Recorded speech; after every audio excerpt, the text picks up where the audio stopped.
Hello बच्चों, let's read this question.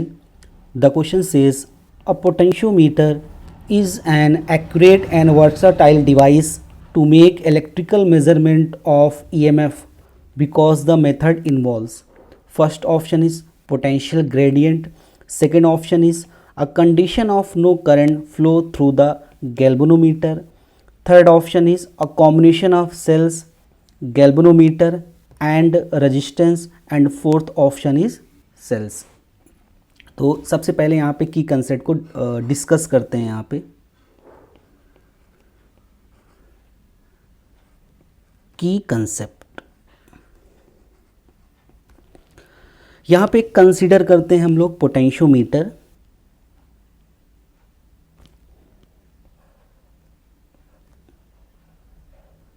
ये एक पोटेंशियोमीटर की सर्किट यहाँ पे ड्रॉ कर रहे हैं.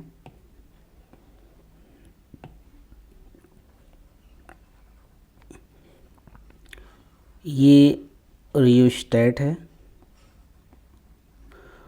और ये है ड्राइविंग बैटरी.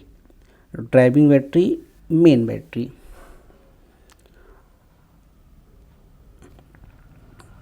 इस मेन बैटरी को अब हम लोग कनेक्ट कर देंगे एक पोटेंशियोमीटर वायर के साथ.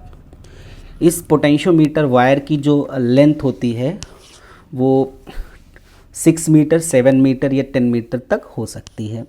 अब यहाँ पे एक हम लोग बैटरी कनेक्ट करें, एक सेल कनेक्ट करेंगे जिसका ईएमएफ हमें मेज़र करना होता है. तो हमने यहाँ पे एक सेल कनेक्ट कर दिया. ये एक सेल है और इस सेल का ईएमएफ एज्यूम कर लेते हैं एप्सिलॉन. अब इस सेल का पॉजिटिव टर्मिनल इस पॉइंट से कनेक्ट कर देंगे. इसको मान लेते हैं ए. हमने इससे कनेक्ट कर दिया और इसका जो दूसरा पॉइंट होता है उसको हम गैल्वेनोमीटर से कनेक्ट कर देंगे. ये हमने नेगेटिव टर्मिनल गैल्वेनोमीटर से कनेक्ट कर दिया और गैल्वेनोमीटर को जॉकी से कनेक्ट करके इस वायर पे स्लाइड करते हैं. अब जब गैल्वेनोमीटर नल डिफ्लेक्शन शो करेगा तब उस लेंथ को यहाँ से हम मेज़र कर लेते हैं. ये एज्यूम कर लिया गया है. यहाँ पे ये लेंथ है, यहाँ से कितनी आ गई L. तो ये हमारा पोटेंशियोमीटर की सर्किट हमने यहाँ पे ड्रॉ कर दी. अब यहाँ पे जो हमारा एप्सिलॉन होगा जो वो potential drop between point A and G, या इसको हम लिख सकते हैं. तो पोटेंशियोमीटर का जो कंसेप्ट होता है वो होता है potential drop across any wire directly proportional to its length, या इसको हम लोग लिख सकते हैं फाई इंटू एल. ये हो जाएगा हमारा सेल का EMF is equal to phi into L. यहाँ पे जो फाई होता है, फाई को हम लोग बोलते हैं पोटेंशियल ग्रेडियंट. क्या बोलते हैं इसको हम? पोटेंशियल ग्रेडियंट इसको बोलते हैं. फाई यहाँ पे हो गया पोटेंशियल ग्रेडियंट, यानी potential per unit length, right. अब यहाँ पे जो पोटेंशियोमीटर हमारा होता है ये मेन सर्किट से करंट ड्रॉ करेगा. लेकिन मेन सर्किट से जो करंट ड्रॉ करेगा ये करंट ऐसे पास हो जाएगी. जो पोटेंशियोमीटर हमारा है ये सर्किट, ये करंट यहाँ से ऐसे जाएगी और ऐसे ये पास होकर वापस लौट के आ जाएगी. इस डायरेक्शन में कोई भी करंट यहाँ से नहीं पास होगी क्योंकि यहाँ पे गैल्वेनोमीटर नल डिफ्लेक्शन शो करेगा. तब इस लेंथ को हम आसानी से मेज़र कर लेंगे. अब यहाँ पे ये जो पोटेंशियोमीटर से हम इस सेल, जो यहाँ पे सेल हमने कनेक्ट किया है, इसका ईएमएफ हमें कैलकुलेट करना रहता है. इसका ईएमएफ हम तब कैलकुलेट कर सकते हैं जब ये गैल्वेनोमीटर से कोई भी करंट पास नहीं होगी, यानी ये गैल्वेनोमीटर क्या करेगा? नल डिफ्लेक्शन शो करेगा. अब इसकी कंसेप्ट की हेल्प से क्वेश्चन को सॉल्व करते हैं.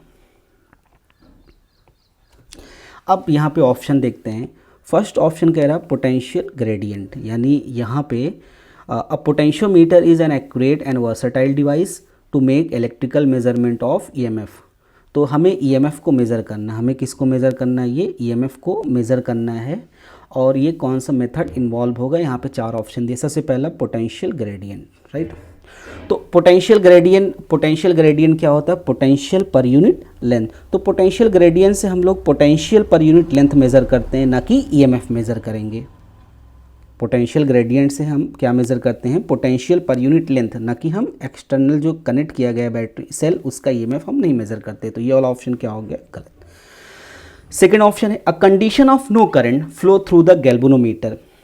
हाँ ये सही है, क्योंकि अगर गैल्वेनोमीटर में कोई भी करंट पास नहीं होगी तब जो ये सेल है इसका ईएमएफ इसके ईएमएफ के इक्वल होगा, तो हम आसानी से इस फॉर्मूले से ईएमएफ को मेज़र कर लेंगे। तो ये वाला हमारा ऑप्शन क्या हो गया, सही, यानी सेकंड सही हो गया। Second option is the right. And third option क्या कह रहा है, a combination of cells galvanometer and resistance. तो यहाँ पे सेल भी है, गैल्वेनोमीटर भी है, रेजिस्टेंस, लेकिन अगर इतना है हमारे पास, लेकिन अगर गैल्वेनोमीटर नल डिफ्लेक्शन यहाँ पे नहीं शो कर रहा है, अगर गैल्वेनोमीटर यहाँ से नल डिफ्लेक्शन नहीं शो कर रहा है तो हम करंट को मेज़र ईएमएफ को मेज़र नहीं कर पाएंगे। तो ये वाला ऑप्शन क्या हो गया, रॉन्ग। सेल, तो सेल से हम कैसे मेज़र कर सकते हैं, सेल अगर अकेला रहेगा वो नहीं मेज़र कर पाएंगे।